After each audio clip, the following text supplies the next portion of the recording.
Realistic lunch box சீரீஸில் இன்றைக்கி டே 5.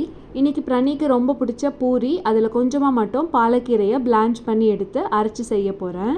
வேக வச்ச கீரையோட ஒரு துண்டு இஞ்சி, ஒரு பச்சை மிளகாய் சேர்த்து அரைச்சிட்டு ரெகுலராக பூரி மாவு பிசைகிற மாதிரி தான் கோதுமை மாவு, உப்பு, அரைச்ச பாலக்கீரை சேர்த்து கொஞ்சம் கொஞ்சமாக தண்ணி ஊற்றி நல்லா சாஃப்டான மாவாக பிசைஞ்சு எடுத்து வச்சுருக்கேன். இன்றைக்கி பூரிக்கு தொட்டுக்கிறதுக்கு கொண்டக்கடலை கிரேவி தான் செஞ்சுருந்தேன். கொண்டக்கடலையை வேக வச்சு எடுத்திருக்கேன். வெங்காயம் தக்காளியை லேசாக வதக்கி எடுத்து வச்சுருக்கேன். வதக்கின வெங்காயம் தக்காளி, வேக வச்ச கொண்டக்கடலை கொஞ்சமாக சேர்த்து அரைச்சி வச்சுக்கிறேன். கொண்டக்கடலை கிரேவிக்கு பெருசாக எதுவும் போடலை. எண்ணெய், இஞ்சி பூண்டு பேஸ்ட்டு, எல்லா ஸ்பைசஸும் சேர்த்துட்டு அரைச்ச பேஸ்ட்டு, வேக வச்ச கொண்டக்கடலை சேர்த்து நல்லா கொதித்து மசாலாவோட பச்சை வாசனை போனதும் கடைசியாக கசூரி மேத்தி தூவி இறக்கியாச்சு. இப்போ லஞ்ச் பாக்ஸ் பேக் பண்ணிடலாம். மதியம் லஞ்சுக்கு பாலக் பூரி, கொண்டக்கடலை கிரேவி.